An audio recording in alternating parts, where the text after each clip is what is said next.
Welcome to Meaningful Work Matters. I'm Andrew Soren, and today I'm sitting down with Dr. Joel Vos, researcher, philosopher, psychotherapist, and, well, honestly, one of the most ambitious thinkers I've encountered in the meeting space. Joel approaches meaningful work from the outside in. He starts with history, society, evolutionary psychology way before ever zooming into the workplace. This makes for a conversation that goes places I genuinely didn't expect. We talk about how humans developed meaning making in the first place, the shift to what Yoel calls a meaning oriented economy, and the six types of meaning that he sees people drawing from their work, including some that might surprise you. This was such a significant conversation that we needed to split it into two. So, this is part one. Settle in, enjoy.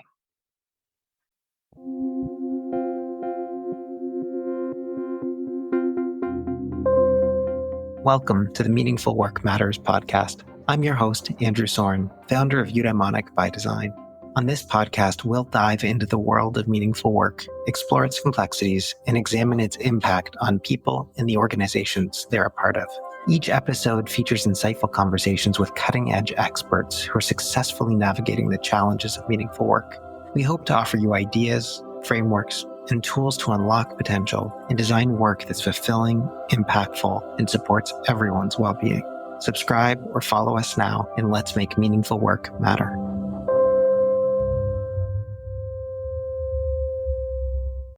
Joel Vos, welcome to Meaningful Work Matters. I often say this at the start of these podcasts, but I'm genuinely excited for this conversation. I've been following your work for years. I mean, you're one of the most important meaning in life researchers out there. And I got to meet you for the first time probably close to a year ago at a conference that was in Portugal. And I got to see you do some early presentations on some of the things that I think that we're going to be talking about today. And so I'm really looking forward to, I think, probably a pretty deep conversation today about meaning in life and work and youth and radicalization and all sorts of other things that I'm sure that we'll get into. Welcome. It's so lovely to have you here. Thank you very much. And it's really, really great to be here on your podcast because I do think that I talked about meaningful work. That is such an important topic because in society, well, most people, we have to work. And so let's please also, it would be great if it is meaningful. So yes, I think essential, your podcast. One would hope. One would hope. Before we dive into it, why don't you tell our listeners a little bit about who you are, what you want them to know? Also, as you do that, what do you think makes your work meaningful? Yeah, so I work and live in the United Kingdom, although originally I'm from the Netherlands. And most of my research has been about meaning in life. And I've done there my two different backgrounds because I'm both a philosopher, but also a psychologist. So I've done a lot of research where you see a lot of that is kind of blending and coming together. So I always look at the topics like meaning in life from a bigger perspective, the bigger philosophical questions, the bigger historical trends. But at the same time, I also like to see the figures, the numbers. So also make it down to earth, practical again. For example, I'm also a psychotherapist and I've developed a lot of clinical interventions and a lot of very specific down to earth sessions. How do you talk to people to help them live a meaningful life? And I find that important. But over the last years, I've also started to see when we talk about meaning in life and, for example, in a place like work, we can only understand that when we also look at the broader society, at the broader history, what's going on. And as we know, there's a lot going on in society and in politics, in economics, how we look at life in general, the values people have. A lot of that is influencing how individuals and how organizations really find sense of meaning in life. So that's why over the last years, I'm looking more and more at the intersection between how we as individuals make sense of a world, what's meaningful for us, and how do we do that in a society. Indeed, I've been looking into trends like extremism and radicalization, as you already mentioned, and we may be talking about that in a little bit. In all of that context, what is the most meaningful part of your work? The most meaningful part? Well, actually, you could already hear that. You could already hear my passion immediately, like shouting from my words, because I really want people to be able to live a meaningful life. But in a sense, possibly, I've also started to appreciate the word dignity. And dignity is very much about having the individual right and capability to have your own experiences, your own meanings, and your own ways how you want to make meaning. Yeah. And that goes even much further than the human rights convention, because yes, they talk about dignity. Well, that is still kind of superficial. What I'm really talking about, it's very fundamental. That is like, how can we actually be facilitated by society, by our employers, by politicians to actually live the life that really resonates with us individually. Yes, and that means that sometimes I need to be quite critical about the trends that are so tough in society, and sometimes it brings some trouble for myself because not everyone likes that. When you need to address certain powers, power structures in society that influence how we live a meaningful life. Mm. That answer makes me already even more excited for this conversation. Why don't we start with the basics? Help us understand, what does meaning in life mean for you? How do you go about defining that? And how does that find its way into the workplace? Yeah, so I actually also forgot to say that when we really talk about this intersection between meaning and work, and we talk about meaningful work, you can always address that from two different angles. You can come from the work side or from the meaning side. And obviously, as I already image disclosed, I'm coming from the meaning side and saying, well, if we want to understand what's happening in the workplace, we need to understand the broader historical trends. We need to understand how actually we historically understand meaning in life in itself is a product of history. Because how we nowadays think about meaning or how we approach it is very different from, for example, 400 years ago. For example, in the past, people would never ask themselves the personal question, what's my meaning in life? That is a product, that's really product of modern time. So that also means that when we talk about meaningful work, that is a very unique topic for our era. And yes, I come from this historical perspective. But then if I then look at what is meaning in life, how do you understand it nowadays? Well, I know you have had amazing people on your podcast, so I will not repeat what they have undoubtedly already told people about meaning in life. So I really want all your listeners to really listen to all your other podcasts. They should. But I kind of have been able to kind of see a common trend amongst all those research, because one of the things I love to do is to have the meta perspective, to see what are the trends that different people talk about. So I do a lot of systematic literature reviews, meta-analysis, etc. And so usually I've seen the trend that meaning in life consists of 7 components. So meaning in life, it is about like a totality. It's like a comprehensive framework that we have how to make sense of life. It involves a motivation. So there can be goals, the direction we go in life, purpose, but also values. That's about the values we use to actually go towards our goals in life. It's also an understanding of how our meaning making fits in our own social context, in our life story. But also, it also involves a sense of dignity, as I already mentioned. It's about the selfless, the mattering, knowing that I matter, that my meaning matter. And that is not only like that I should follow the meanings that, for example, my employer or society or the government is telling. No, I matter. And then also, it's not only the theory. A lot of the other research, they talk about meaning as a theoretical phenomenon. But what I see also as a practitioner, as a therapist, as a coach, what I see is some people may know it theoretically, but they don't have the practical and extension skills and the commitment to actually do it. So that's also part of how we talk about meaning in life. As a final thing to also say about it, I've also been looking more and more into the physical aspect of meaning in life and the neurocognitive aspect, because meaning in life, in the first place, it's something we feel, we do, and it's often not reflected. Often the reflections, the theories come second.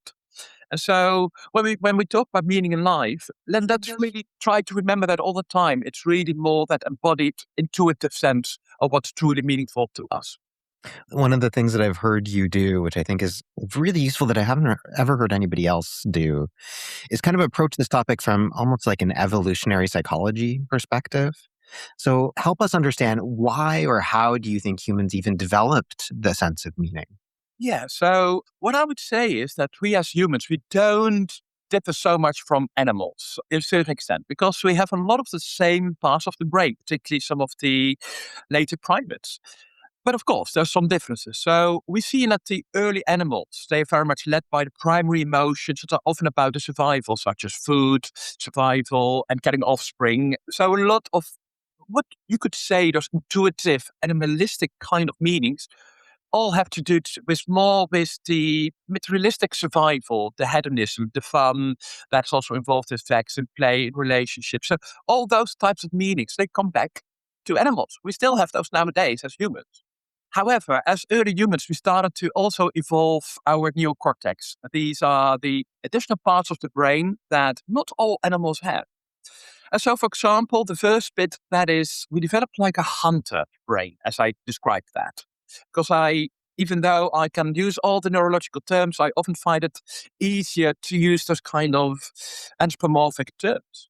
So we developed like an inner hunter that was often also supported by like a scout and a tracker. So I just envision myself like when we are there on the big plains and we're hunting there, and whereas animals would be very directly in a direct fight flight responses, the hunter and the scout, those trackers, those parts of the brain we developed, we were more specific about, okay, what's the best strategy? Can I now defend myself? Should I run away? Should I, etc. So it became a bit more advanced. But then that was not enough because also we needed a leader. So quite soon, humans started to develop like an inner leader. An inner leader was like, okay, hunter, you are very good this time, but we cannot always be hunting. We also need time to rest. We need time for other things. So that inner leader we developed neurologically, what became very important. And that became like a gatekeeper, making the big decisions. And that is where we, in our brain, we develop some, I describe them as storytellers. And this is where the more advanced meanings come in. So I often envision like that as like after a hunt, you would go to the campfire in the evening and you would sit around and tell the stories about how the hunt went. And that's important because what we then started to do is we were able to tell the stories from previous generations. We could tell stories about, oh, that area there, that is where there are a lot of preys. That is where there's a lot of food, but you need to stay away from there. So by having the ability to share stories via socialization, actually our hunter got a lot of information to be more specific and to be much more effective than how animals were surviving. And that is thanks to those parts of the brain, thanks to that more advanced hunter, the leader, the storytellers. Due to that, we had a big evolutionary survival advantage. And this is also, as soon as we started to develop these parts of the brain, you start to see it also in society that the early job divisions emerged. Because some people, they were better also in the functions in the brain. So you started to see like differences between the people who would go on the hunt, people who would be more about the storytelling, the leaders. So you start to see those initial hierarchies and differences in society. But then later, of course, we started to develop some other brains, some other parts. Because in hunting, what's very important is that you have, for example, spears. That you also develop certain skills, how to use your hands. You also develop ways to, for example, cook so that the food is better prepared. Or that you build houses so you survive better. So we developed some more crafting skills. So our inner crafter then evolved, which had a lot of internal goals and actions. And that was very important. And of course, as a society, we could see then the development of literary craftsmen, educators, the guilds, etc. And still, also, but that is reflected, those societal differences also with the new capabilities in the brain. And that is where we still needed that leader even more. Because our inner leader was all the time telling, like, okay, given the threat and the opportunities that the hunter has found here, thanks to that, now we need to go more for the storytelling, or now we need to go more for the crafting, etc. And that shift is very important. And that is also, I may come back to that later, because as soon as the hunter is telling, oh, there's stress, there is an immediate thing that needs to happen now, then the leader will tell, hey, you storyteller, you need to keep your mouth shut. And we need to start focusing on action, on goals. So then he says, well, let's switch over from stories, from storytellers to the crafters to really prepare for action. And this is where you see when under stress, what our brains do. Also in the workplace, for example, under stress, we don't do that complex storytelling anymore. We don't do the complex, more advanced, integrative kind of meaning make. Now we start to become very goal oriented because that is what the brain says. And this is very much in our society where very much we're very often goal-oriented in history. That's how we've developed. That is part of capitalism.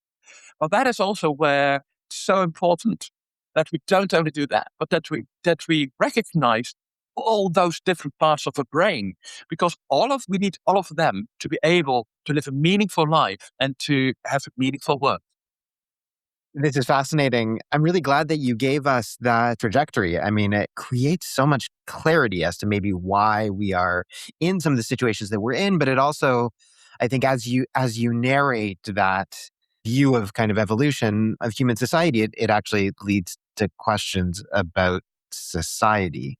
And one of the things that I think that you do very well, Yoel, is try to integrate what does human psychology and kind of ultimately sociological realities and political and power structures, how do those things fit together and how do we think about those in integrative ways? So let's shift to like economy. By the way that you kind of structured that argument, we get to some sort of an industrial place eventually, and we end up in a different kind of economy. You talk about meaning oriented economies. Can you paint a picture of what that might mean in contrast to a traditional capitalist perspective?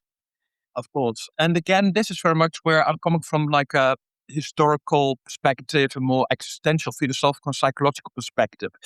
And I know that some people more on the work side of the meaningful work, they may be thinking like, oh, why is that important? Why should we be looking at all this history and like, you're overcomplicating things and just look at the trends currently in society? That is enough. Just look at how do we do it at work? That's enough.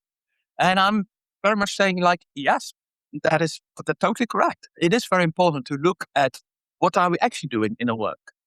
But to understand what we are doing in our work, we need to understand this broader context. But even the way how, as for example, organizational psychology, positive psychology, or HR, even they in themselves are a product of our history. And I think we can only really help people find meaning in the work if we understand this broader context. And so this is very much about a broader socioeconomic history that in which all of this is embedded. So as I said, our brain and the evolution of it, they have enabled all the more advanced, complex ways of meaning making. But when we now go back into the more written history, what we know is we know as long as we have evidence for people usually found meaning in via like what I describe as a traditional conformist approach. What I mean by that is that, for example, people were born the son of a peasant, and that means that their job in their life would be being a peasant. And people would even not ask the question, is this what I want? It was meaningful to me. That question didn't exist, the personal question, because that was simply what you do. So your personal meaning was the meaning of your job, and that was also the meaning of your place in society. So all of that was kind of integrated. And was integrated in like that hierarchy we often had in society or even in the cosmos, where God was at the top, then below that there were the clergy, then the king, then the lords or the nobles, and possibly the small holding farmers and the shopkeepers, and then there were the workers, and then were the people who were actually totally cast aside because they refused to fit anywhere in that system. Or people who, for example, had disabilities and who could not fulfill that role that fitted in that system. So again, this goes back to the question of dignity. Who are the people with dignity? So the idea was very much that you have people at the top. They had dignity. Literally, the word dignity comes from the word dignitas. Like in Roman times, that meant that it was mainly like nobles, kings, or the high military who decided what's meaningful for others. Whereas ordinary people, ordinary citizens, ordinary workers, they simply had to follow those meanings. And people would not question that because it was simply what people were used to.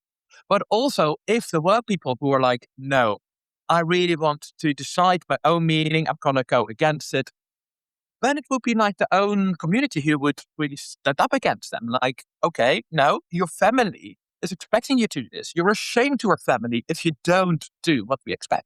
If you don't get income for a family, if you don't marry that other person that is helpful for this, the power of a family.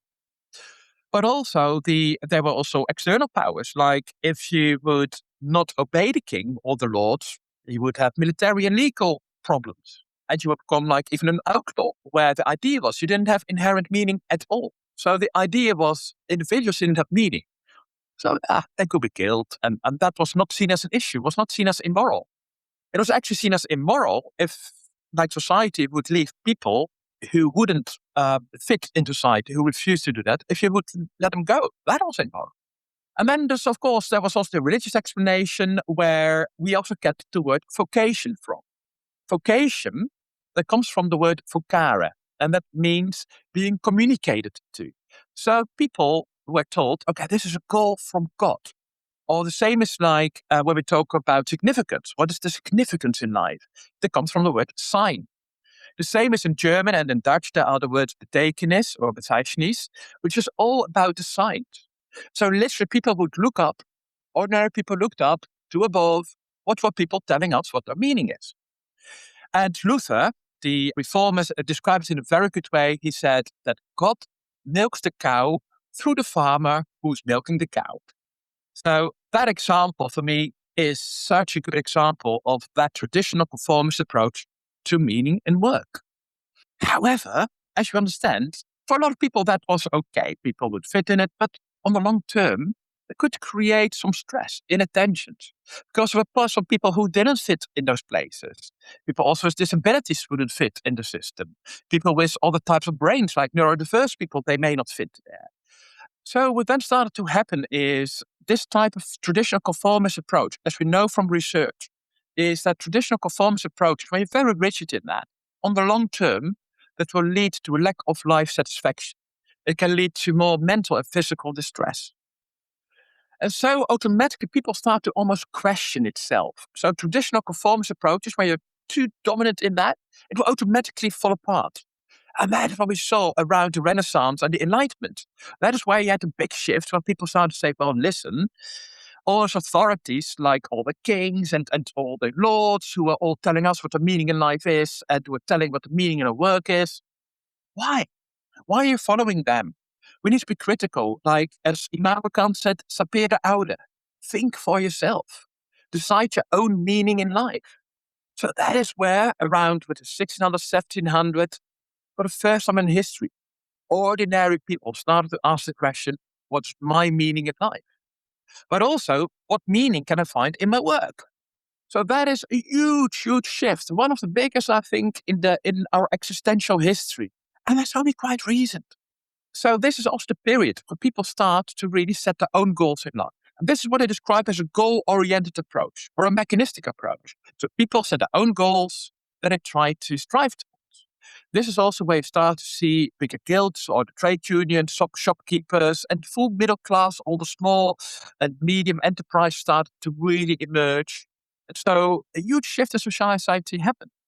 And for ordinary workers, it meant like very much trying to also maximize whatever you do in your job and through your job.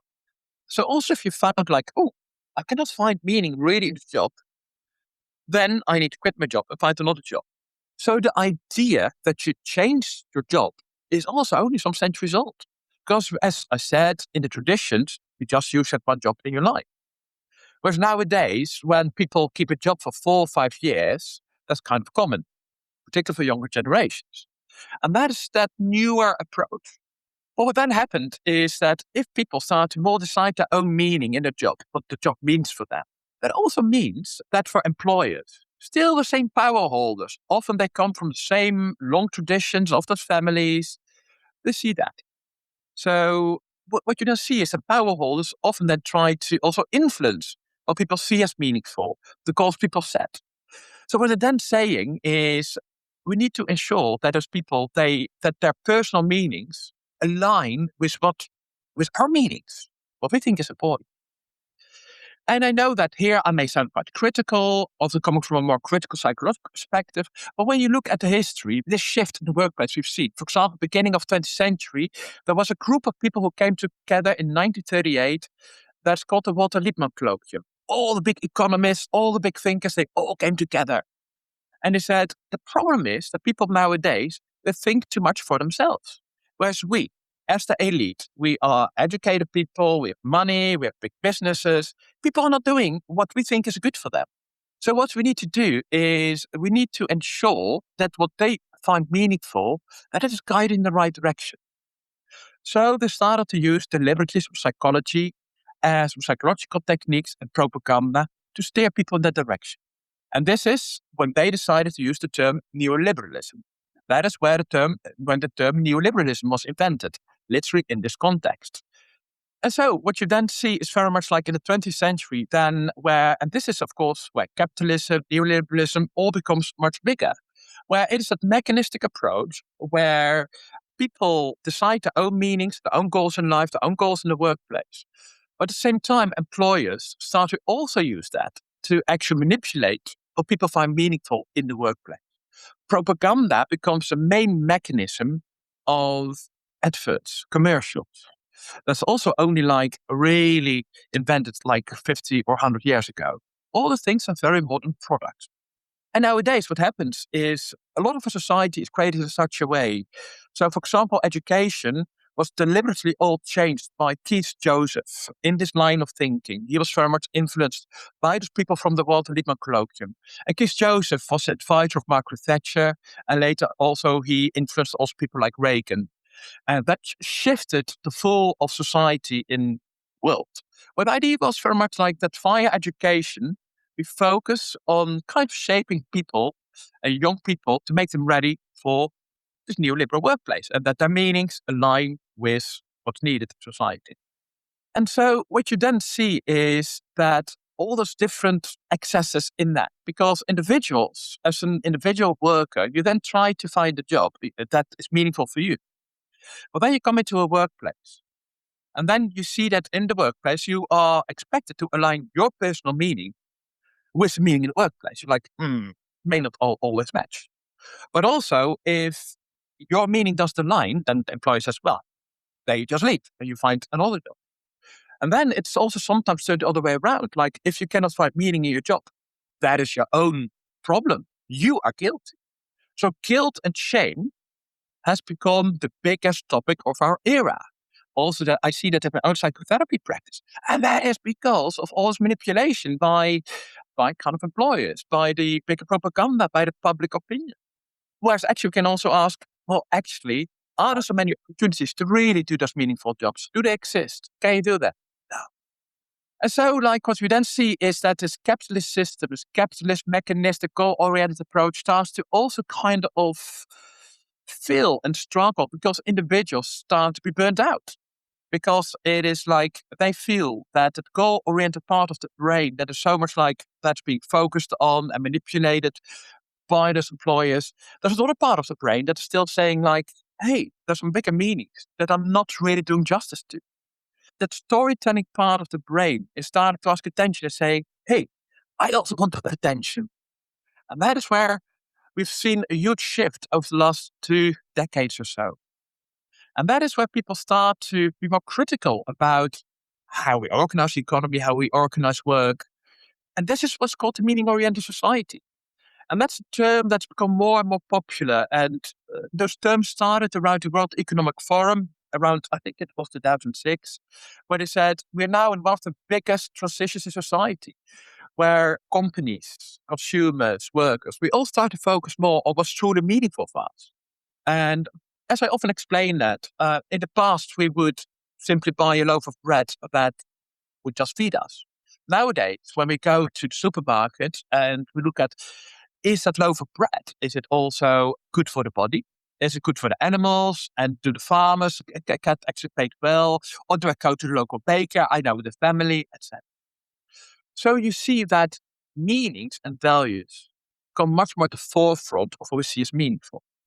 However, still those companies and people with big powers, with the big marketing money behind it, of course, they're like, oh, that's nice. If meaning becomes so important, let's use that. Let's manipulate that. And that is why very often we see that adverts and commercials, they tell us, if you buy this car, then you get like a full new meaning in your life. And you get like all the slogans like, for example, L'Oreal, because you're worth it. And they're not just selling like a cosmetic product. No, they're selling you self-worth. And that is what you see everywhere in the economy, but also in the workplace. Also look at adverts, how the companies promote themselves. Just look at any commercials, any vacancies. They try to sell themselves like, if you work for us, you'll find a big meaning in your life. Let's be honest, that's all just one big manipulation Mm. very often. And then some companies are honest about it. They're authentic. And this is where we really need to also pay attention to, because yes, I've been very critical. You hear that. There is a shift going on, particularly young generation is saying, we're not doing this anymore because we really want to fulfill our potential that is there in our brains, in the evolution. We really want to live a meaningful life, and the workplace really needs to be organized in a meaningful way. I want to really contribute to creation of products or services that can make the world a better place. I love this conversation, Yoel. I think it's so incredibly helpful to have the historical context, to kind of invoke Hegel, to kind of to have like a narrative about potentially how we have ended up in the place that we've ended up, and to Mhm. give some context to that. It also just brings me back to Noam Chomsky and and reading about manufacturing consent and the realities that so much of how meaningful work happens is deeply embedded in those structures. Let's talk about, the different ways that people now find meaning within the context of their work. I know that you have categorized that into a bit of a sextet. So whether people are doing it authentically or whether people are using those things to manipulate, what are the different mechanisms that people use to try to touch meaning in the workplace at this point? Yeah, so I often make a difference between how we find meaning in life, and these are the approaches to meaning making. And I've described how we shifted from the traditional conformist approach to more goal-oriented or mechanistic approach, nowadays more of this critical intuitive approach. So that's about the how. But you're also asking about the what. What is it then actually? What are the meanings we find in our work? And that's a slightly different question, the what from the how. So what I did to answer this question is I conducted a huge systematic review of all studies ever conducted on what people answer to this question, what's meaningful for me in my life? Then I found 6 different types of meaning. Well, of course, many more subtypes, but I more or less categorized them in those 6. And I've later confirmed that, validated that in many more questionnaire studies. By the way, if people want, they can fill in a questionnaire on my website, joelvos.com, and they can fill it in for themselves and find out which types of meanings are important for them. But those 6 types of meanings, we can also apply that to any situation. And also one situation can have multiple types of meaning at the same place, at the same time. So for example, in a workplace, the first type of meaning are materialistic types of meaning.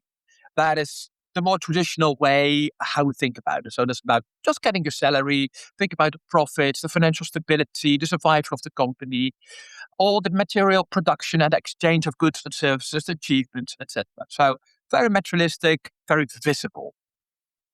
Then there are the more hedonistic or the more embodied or experiential types of meaning. So that is how it feels to do the work. And so it can also involve, for example, fun in the workplace. It can be joyful to be creating. Creating something like creating a podcast, for example, can be joyful, or giving an interview and sharing that. I find this joy. I think that also your audience can already hear me having joy here when I talk about it. So those types of meanings, the hedonistic types of meanings, are also important. We often forget that. We need that also in the workplace. This is about things like beauty, flow, peak experiences, trying to avoid pain, suffering. But there's more than that. There's also self-oriented types of meaning. So that is about developing the sense of skills, achieving goals. So there's self-efficacy, control, resilience, perseverance, personal identity, self-esteem, autonomy, expressing yourself in a creative way, being authentic, self-care. So these are all types of meanings that are really about yourself. And for example, for me, my job, yes, as I said, fun is important, getting salary is important.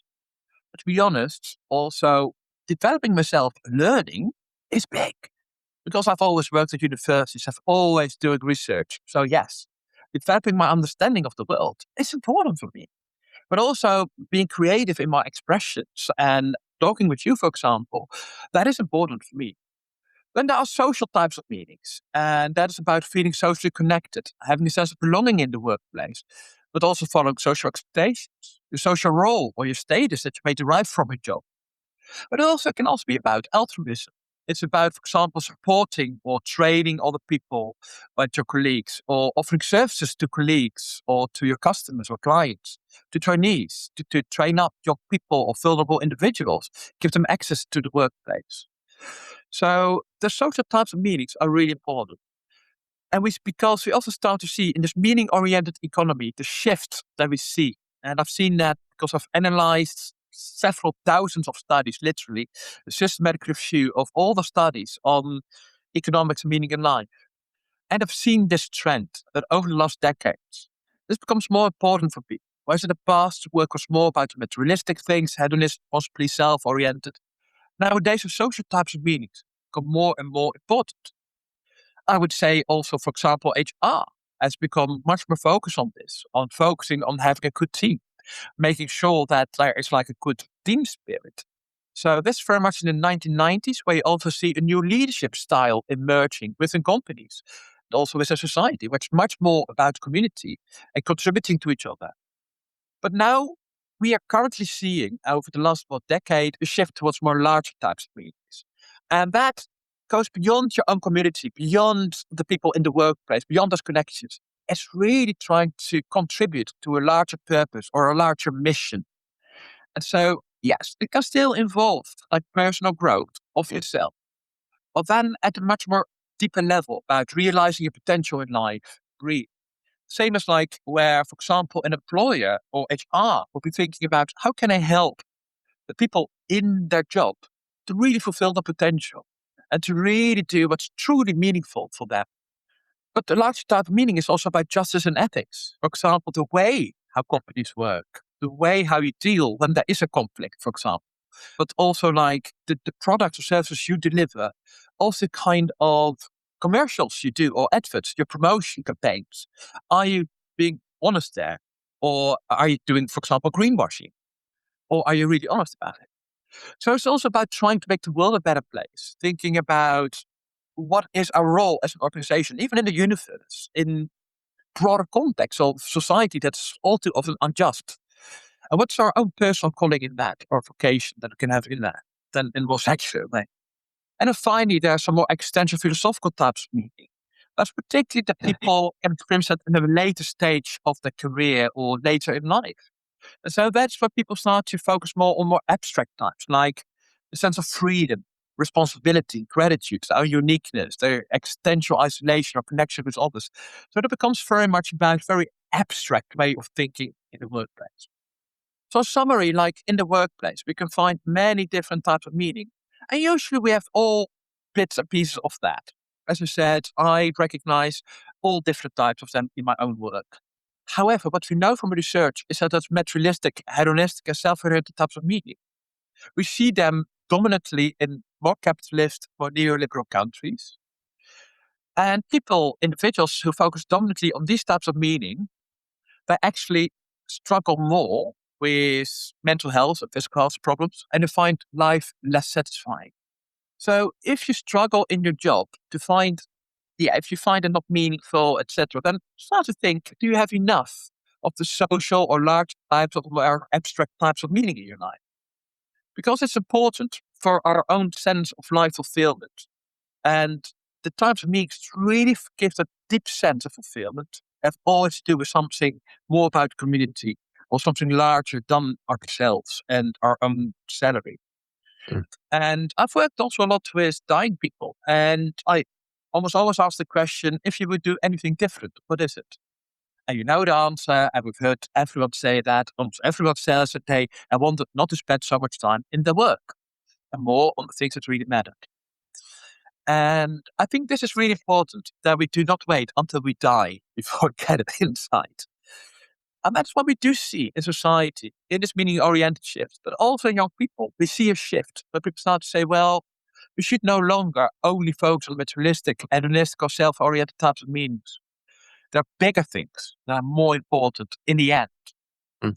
And this is very much the shift that's going on. And what I often also recommend is kind of as a rule of thumb, and I did some calculations, but hey, they're just very rough. I say try to have at least 40% of your activities you do in your life, approximately 40%, that you feel meaningful. And hopefully, most of those activities are really those more social and large types of meanings. And hopefully, most of them in your job as well, and equally distributed in your job, outside your job. However, sometimes there are periods in a job when we cannot have so much meaning in it. However, you can have your job that can feel very meaningless. Yes, your job can just give you that salary, very materialistic. But a salary may enable you to find meaning outside of your job. For example, with the money from your job, you can sustain your family, you can be involved in political activism or in your church or in your community. So in that way, it balances out over your full life. And so the idea that we need to find all meanings necessary in a job, it is not always possible. We need to be realistic about it. However, ideally, of course, it should be the case. And I often say, if people feel not fulfilled in their life or they struggle with not finding meaning in their job, the question is, can you find more meaning inside the job? If not, change your job or try to find meaning outside of the job. And that is where we are going to leave things for today. But I promise you, this is just part one of a two-part conversation with Joel. We covered so much ground that we needed to split it into two different episodes. So come back next week for part two, where we're going to get into radicalization, the mosaic framework, and what gives Joel hope. I'll see you then.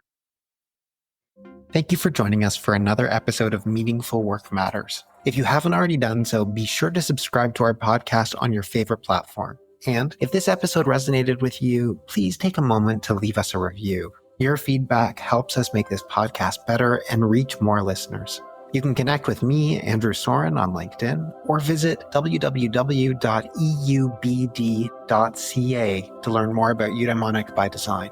Finally, if what you heard today spoke to you, tell your colleagues and people in your community about our podcast. We really appreciate your support in making meaningful work matter. See you next time.